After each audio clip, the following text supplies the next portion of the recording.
Hey guys, here we go. This is part 2 for the 82 Toyota pickup. We're going to start by doing some POR 15 and frame restoration on the back. Just under full disclosure, don't necessarily do any of the steps that I do in this video or these videos. This is just something I'm kind of having fun with and I'm showing you guys along the way. So, you should always wear gloves and safety glasses. Doesn't mean I'm going to, but you should. Here we go.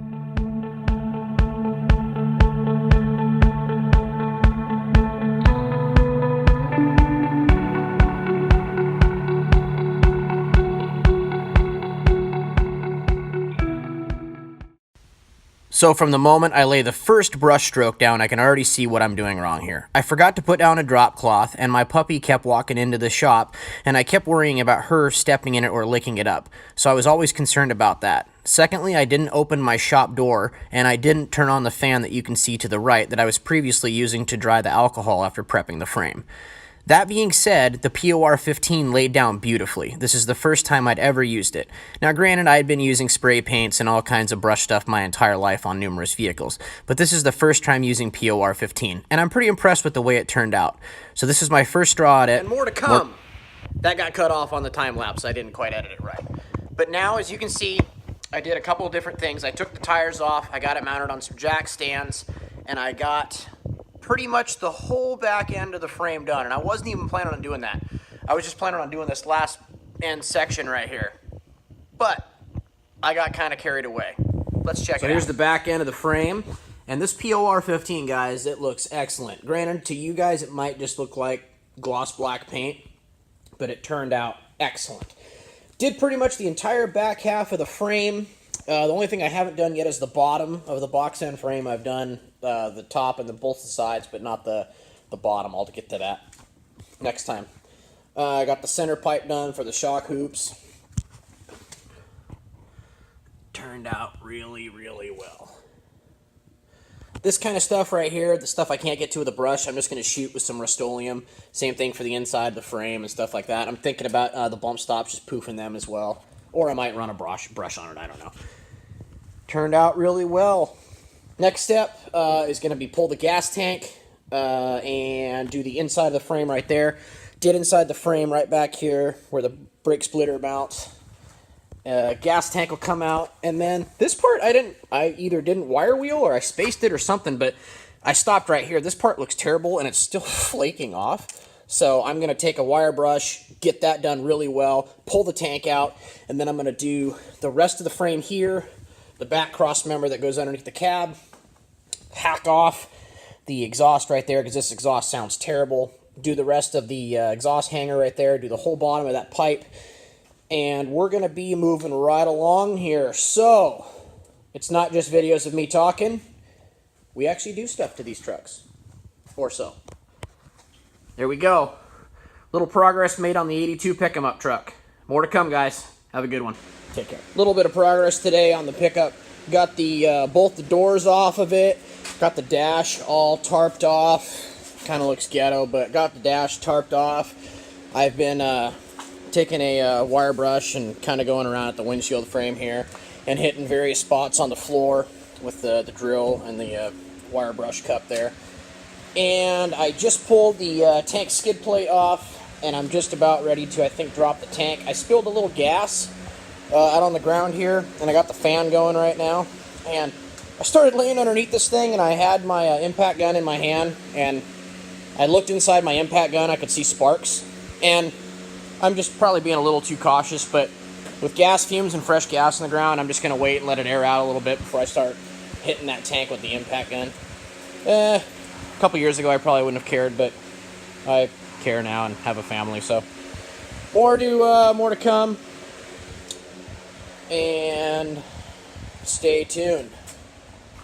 Alright, so now the fun stuff. The tank's held in by 6 bolts. Well, 5 of them came out just fine, no problem with the 3/8 inch impact gun.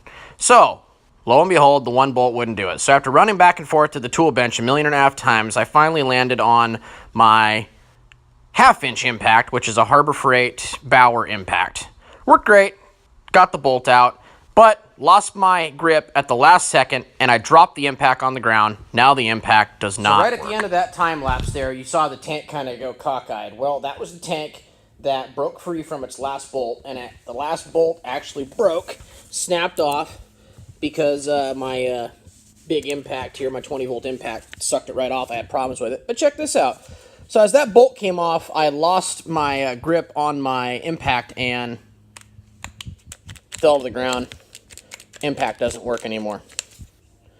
This is one of those new Harbor Freight Bauer 20-volt lithium impacts. Pretty amazing. And I bought it from secondhand, and it worked great. Now it doesn't. Joy. Broke my impact. Tank's out. Got the frame semi-wire brushed down super quick, and I'm kind of running out of time today. I got other stuff I got to do, so that's going to probably do it for now.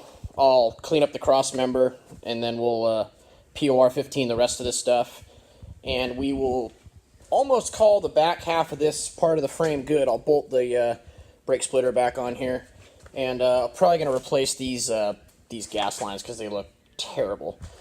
Take the skid plate, clean it up, sand it down, probably just poof it black, and then I'll clean the tank up as well, and probably just spray paint it too, just to make it look decent.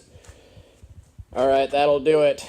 Stand by. More to come. Guys and gals, what's going on? Hey, little update here on the 82 Toyota pickup. Some framework done. Toolbox is all complete for now. Let's check it out. The back of the cross member all done. Got this section here that wasn't done originally for whatever reason, all finished up, all nicely completed, not competed. I'm not competing against anybody here, and I'd lose anyway. Coors Light. Got the back end of that corner all done here. Been kind of slowly working on the inside of the frame. Threw a flapper disc on my grinder, started working in this a little bit. Working on the corner here, just seeing what the metal's like underneath it. And guys, what is this rubber stuff that's on the floor? Is it like some sort of weird insulation that was like sprayed in or something? I don't even know. But so I've been thinking about just cleaning it up really well with like the wire brush cup over there, and then vacuuming it all out, scrubbing it all down, letting it dry, and then I've been thinking about POR 15ing over this stuff. What do you think? Do you think that's legit? I don't know. I'm going to go get a couple pieces of sheet metal this week, stamp that all out, and tack weld it in. And then either I'll attempt it or my buddy will attempt it to weld it. He's a professional sheet metal worker, so either he'll do it or I'll do it, one of the two. And I just want to get this thing POR 15 and get this part of the cab complete. And then this plastic crap that is like a trim piece, I don't know. This stuff's just flaking off and breaking, so I'm thinking about right here. Yeah, look at this. This is all broken, so I've been thinking about just ripping this stuff off and then cleaning this part up. I don't know, painting it or something. What do you guys think? I don't know. Believe me, I've spent countless hours looking up replacement parts for 79 to 83 Toyota pickups, and I've never seen any of that interior trim piece anywhere. It's in like pristine condition on my 83. It's like perfect, but I can't find anything for this truck, and you know, it's all broken and chipping away and all kinds of weird stuff, so I've been thinking about just ripping it out anyway. And if you could tell, like right there, it's like all like weird oxidized and like faded and like really weird looking, so it's like I should just rip it out and then like paint the whole inside of this, like, I don't know, Herculine it right here, or paint it, or leave it tan, I don't know, I haven't figured it out yet. But on a fun note, and another video later if you watch my channel, I got the Harbor Freight US General Series 2 all done, and I got the 16-inch side locker, 44-inch bottom chest, 44-inch top chest, and the 30-inch mechanic cart on the side. And Dirt Every Day is playing because you need to watch YouTube when you're working on all your stuff out in your shop. So, anyways, that's a little update and more to come. Been super busy with stuff lately, but later, guys. Take care.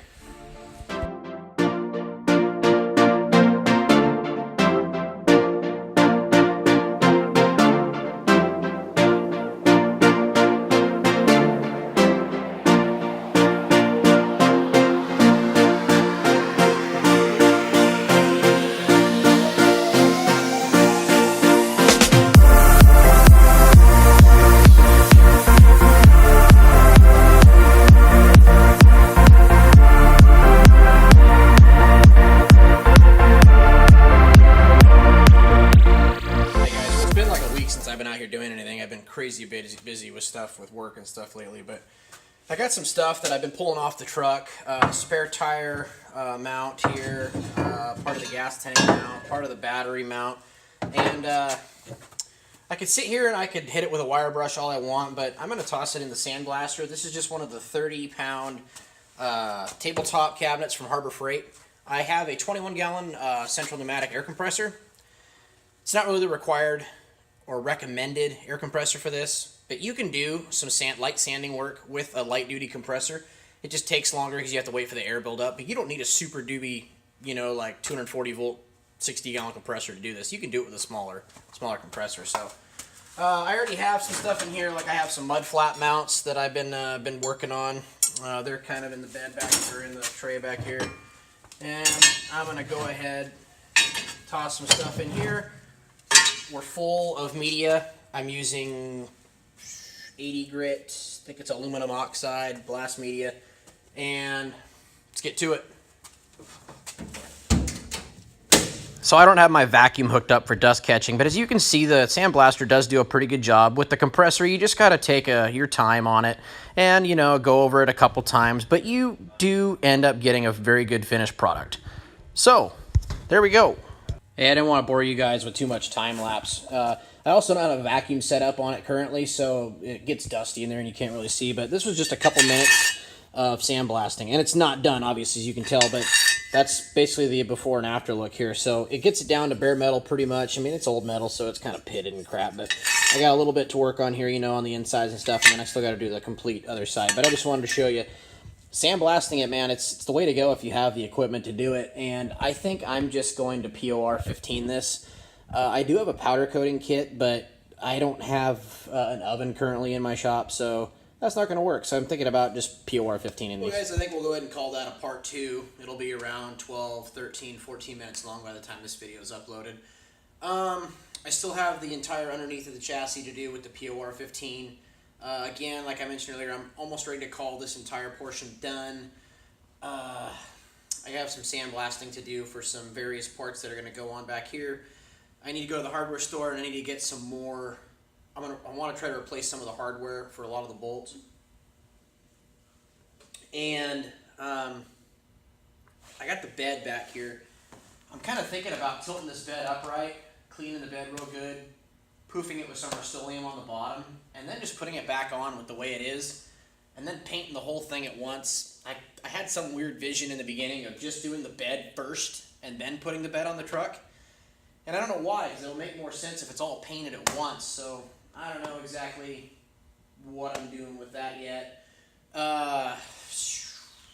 Hopefully going to get some more work done on the interior. And then maybe by the next video, you'll see the floor repaired, POR 15 done on the front of the, or on the floor. And then maybe the next video we'll get the tank back in. The whole bottom of the frame will be POR 15. I replaced one of the fuel lines here. I need to go to the auto parts store and get some more hose. And slowly but surely making progress. I'm almost sold on like a rough country 3-inch lift. It's a cheapy lift, but these springs are shot, and I need to put shocks on it anyway.